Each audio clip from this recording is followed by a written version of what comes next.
दोस्तों, कैसे हैं आप सभी। मैं डॉक्टर आनंद व्यास फिर से अपने YouTube चैनल पर आप सभी का स्वागत कर रहा हूं और आशा कर रहा हूं कि सभी ठीक है, मस्त हैं और एंजॉय कर रहे हैं। तो आ चुका हूं मैं अब MBA थर्ड सेम के सारे वीडियो लेके। जी हाँ, थर्ड सेम के सारे वीडियो अब अपन कवर अप करने वाले हैं, डिटेल में पढ़ने वाले हैं, सारी चीजें मैं कवर अप कराने वाला हूँ। भले फाइनेंस हो, मार्केटिंग हो, HR हो, OM हो, सब कुछ देखेंगे अपन, IT सारे सब्जेक्ट देखेंगे, है ना। तो परेशान होने की कोई बात नहीं है, लेकिन जब तक अपन कंपलसरी सब्जेक्ट कंप्लीट नहीं करते तब तक मेरे को लगता है अपन को अपने स्पेशलाइज सब्जेक्ट में जाना चाहिए। तो 3 कंपलसरी सब्जेक्ट हैं अपने इस बार। 3 में से जो फर्स्ट सब्जेक्ट मेरे को अच्छा लगा, universal human values and professional ethics. One of the best subject जिसको आपको पढ़ने में काफी एंजॉय मिलेगा, जिसको मुझे पढ़ाने में काफी एंजॉय मिलेगा। ये केवल सब्जेक्ट न केवल आपके करिकुलर पॉइंट ऑफ व्यू से जरूरी है, बल्कि ये सब्जेक्ट अपनी लाइफ लेसन के लिए भी जरूरी है। बीटेक में भी ये कंपलसरी सब्जेक्ट हो गया है, बीकॉम, BBA, MBA में तो है ही, और UGC नेट में भी अब इससे क्वेश्चन पूछे जाने लगे हैं। तो बहुत इंटरेस्टिंग सब्जेक्ट है। आइए आज इसका शुभारंभ करते हैं, श्री गणेश करते हैं और जल्दी से सब्जेक्ट कंप्लीट करते हैं, ताकि मैं दूसरे सब्जेक्ट में जंप कर सकूं और आपकी सारी चीजें कंप्लीट कर सकें। तो चलिए जल्दी से शुरू करते हैं। तो ये सब्जेक्ट देखिए, पहले तो सब्जेक्ट शुरू करने से पहले इसका बेसिक टर्मिनोलॉजी अपन को क्लियर होनी चाहिए। जिस दिन वो क्लियर हो जाएगी, उसके आगे की रूपरेखा अपन को समझ में आ जाती है। तो ये लिखा हुआ है universal human values and professional ethics, ठीक है। तो आइए देखते हैं क्या लिखा हुआ है। लिखा हुआ है यूनिवर्सल ह्यूमन वैल्यूज। अच्छा, ये सब्जेक्ट तो पहले इंडिया में पढ़ाया ही नहीं जाता था। क्यों नहीं पढ़ाया जाता था? अरे भैया, ये जो हमारा सब्जेक्ट है, तो हमारे को माता पिता से ज्ञान मिल जाता था। पहली माँ ही उसको सिखा देती थी कि बेटा गुरुजनों का कैसे सम्मान करना चाहिए, दोस्तों के साथ कैसा व्यवहार करना चाहिए, बड़ों का कैसे आदर करना चाहिए। यही सारी सब्जेक्ट की बातें इसके अंदर सिखाई जाए। लेकिन अब क्वालिटी चेंज हो गई है, अब स्टूडेंट अलग तरीके के आ रहे हैं, टीचर्स अलग तरीके के आ रहे हैं। तो क्या हो रहा है कि थोड़ा सा डगमगा गया, तो इसलिए गवर्नमेंट ने सोचा कि अब कहीं ना कहीं वैल्यूज का कमी आई है, डिक्रीमेंट आया है, इसलिए एक सब्जेक्ट के रूप में अब स्टार्टिंग करना पड़ेगा MBA लेवल के लिए। सोचिए, जो ग्रास रूट पे सिखाने वाली चीजें हैं कि चोरी करना पाप है ना, झूठ नहीं बोलना चाहिए, वो MBA के लेवल पे सिखाई जा रही है। तो सोचिए कि कितना घोर कलयुग आ गया है। तो ऐसी बातें अपन को सीखने को मिल रही है। तो सबसे पहला 3 वर्ड है इसके यहाँ पर। कौन कौन से वर्ड है जल्दी से देखते हैं। ये वर्ड है यूनिवर्सल, सेकंड है ह्यूमन और थर्ड है वैल्यूज। यूनिवर्सल यानी कि सार्वभौमिक, यानी कि सब जगह जो एप्लीकेबल हो। ह्यूमन यानी कि इंसान, मानव के ऊपर एप्लीकेबल हो। और वैल्यूज यानी कि वैल्यूज। अब यहाँ पर जो वर्ड निकला है वैल्यूज, वो क्या होती है? और एक होती है मोरल वैल्यूज, और इसका ही अगला पार्ट है प्रोफेशनल एथिक्स। याद रखना, बहुत ही आसानी से, बहुत ही डिटेल के अंदर मैं आप पढ़ा रहा हूँ। सारे टॉपिक्स अपन डिटेल में कवर अप करेंगे। This is not a revision lecture. तो जो रिवीजन समझ के आया कि सर 1 घंटे के अंदर पूरी यूनिट हो जाएगी, तो उसके लिए नहीं है, उसके लिए क्षमा प्रार्थी। एंड में समय रहेगा तो ये जरूर पढ़ा दिया जाएगा, लेकिन अभी अपन डिटेल में पढ़ेंगे। मोरल वैल्यूज क्या होती है? जो वैल्यूज, पहले तो वैल्यूज का मतलब यहाँ पर किसी कीमत से नहीं है। वैल्यू का मतलब होता है ना, जैसे इस मार्कर की वैल्यू 100 रुपीज, इस शर्ट की वैल्यू 500 रुपए, है ना। अपन तो सस्ते वाले 500 रुपए अपन बोल देते हैं। इस शर्ट की वैल्यू 500 रुपए, ठीक है। तो ये अपन वैल्यू लगाते थे, यानी price tag. But it does not mean कि यहाँ पर वैल्यूज का मतलब प्राइस है। यहाँ पर वैल्यूज का मतलब the thought process, the ideology behind the thing. अब ये sir ideology behind the thing क्या है, यानी सर वैल्यू क्या होती है, ये एक नॉर्मल बच्चे से क्वेश्चन पूछा जाता है। अब इसमें थोड़ा सा ये बात जानना जरूरी है। कुछ लोगों के लिए नॉनवेज खाना बिल्कुल प्रोहिबिटेड है, मतलब उनके धर्म इसका इजाजत नहीं देता, जबकि कुछ लोग कहते हैं इट इज वैलिड, वो इंजॉय करते हैं, एंटरटेन रहते हैं। तो कुछ के लिए इनवैलिड है, कुछ के लिए प्रोहिबिटेड है, कुछ के लिए स्ट्रिक्टली प्रोहिबिटेड है।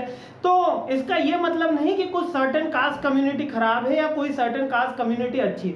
ये उनकी आइडियोलॉजी है, ये उनकी वैल्यूज है। किसी को मंदिर में जाना पसंद है, किसी को मस्जिद में जाना पसंद है, किसी को वाहेगुरु के यहाँ जाना पसंद है, किसी को चर्च में जाना पसंद है। तो बट इसका यह मतलब नहीं कि एक धर्म अच्छा और दूसरा धर्म खराब, एक गुरु अच्छा और दूसरा जो गुरु है वो खराब है ना।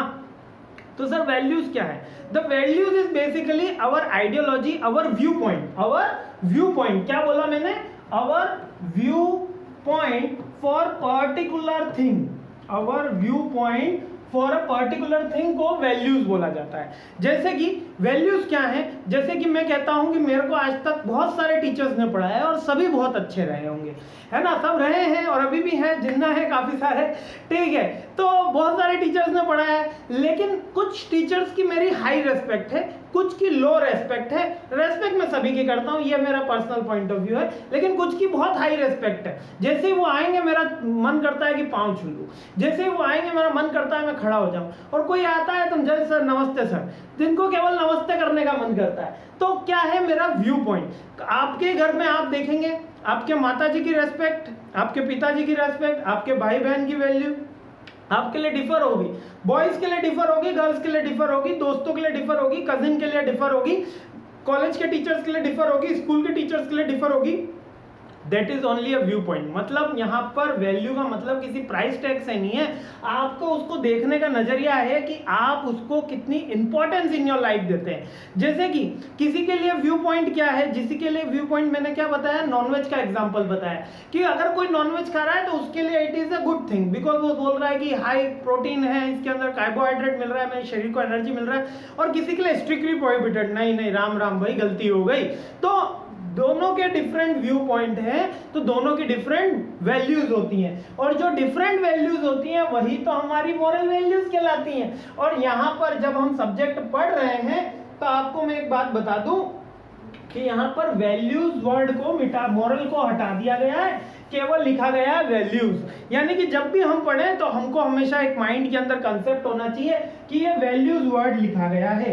कौन सा वर्ड लिखा गया है, वैल्यूज वर्ड लिखा गया है। आई होप आपको क्लियर हो रहा होगा, अभी भी क्लियर नहीं हो रहा तब भी परेशान होने की बात नहीं, मैं हूं आपके साथ। कि वैल्यूज क्या है sir, the values is basically view point for particular thing, किसी चीज को देखने का नजरिया, और उसके लिए हमारी लाइफ में क्या इंपॉर्टेंट है ये हमारी उसके लिए वैल्यूज कहलाती है। लाइक कि फादर मदर के लिए क्या वैल्यू है, ब्रदर सिस्टर के लिए क्या वैल्यू है, टीचर्स के लिए क्या वैल्यूज है, यानी कि उसका व्यू पॉइंट और उसकी importance in our life. Getting my point.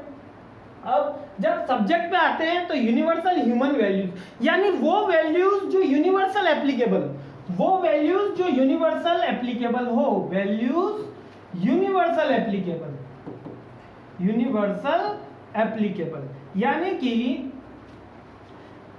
India के हिंदू के लिए भी वही चीज और पाकिस्तान के मुस्लिम के लिए भी वही चीज, या किसी भी कास्ट, किसी भी कम्युनिटी, अमेरिका में रहने वाले क्रिश्चियन भाइयों के लिए भी वही चीज, ठीक है, सबके लिए वही चीज, ठीक है। भारत तो हमारा एक ऐसा देश है जहाँ पर बहुत सारे धर्म रहते हैं, ठीक है, हिंदू मुस्लिम सिख ईसाई हैं, बौद्ध है, ठीक है, पारसी हैं, तो सबके लिए वो चीज एप्लीकेबल होनी चाहिए। अब ऐसी चीज कौन सी, इस चीज को बोला जाता है इथिक्स। क्या बोला जाता है, इथिक्स, यानी कि universal human values and professional ethics are similar point of view in the ground era, in the ground era. यानी कि इथिक्स क्या है, ethics are the golden rules, ethics are the golden rules, ethics are the golden rules which are universal applicable, golden rules। जैसे कि हमें हमेशा बड़ों की आदर करना चाहिए, हमें कभी झूठ नहीं बोलना चाहिए, हमें टीचर्स का रेस्पेक्ट करना चाहिए। तो ये किसी भी आइडियोलॉजी से हो, आप किसी भी धर्म को मानते हो कि, तो उसमें यही लिखा हुआ है सारे धर्मों में कि हमें बड़ों की रेस्पेक्ट करनी चाहिए। कोई भी धर्म ये नहीं सिखाता कि हमें बड़ों की डिसरेस्पेक्ट करनी चाहिए। तो ethics are the golden rules which are universally applicable as in our bookish ground the universal human values and ethics are same.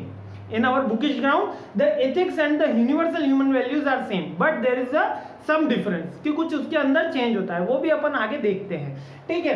तो अब दो बातें केवल यहाँ पर मैंने बताई। वैल्यूज क्या है, values are the things, values are the view point which we give importance to any other person or any other material or any other thing in our life। यानी कि जो मैं इंपॉर्टेंस दे रहा हूं, जो मेरा व्यू पॉइंट है, जो दृष्टिकोण है, वो मेरी पर्टिकुलर वैल्यूज हैं।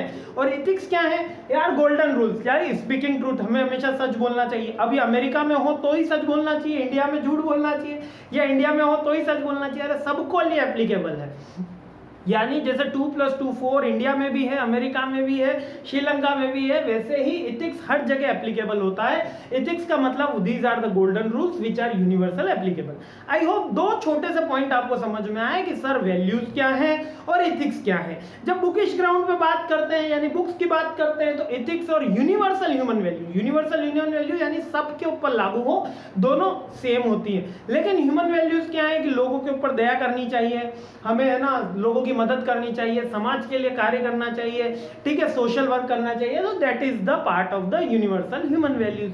इतनी बात समझ में आई। अब इसमें प्रोफेशनल इथिक्स और जोड़ दिया है, तो प्रोफेशनल इथिक्स क्या होते हैं अगले पार्ट में देखते हैं। यहां तक आपको बात समझ में आई कि नहीं आई मुझे जल्दी से बताइएगा। जय हिंद,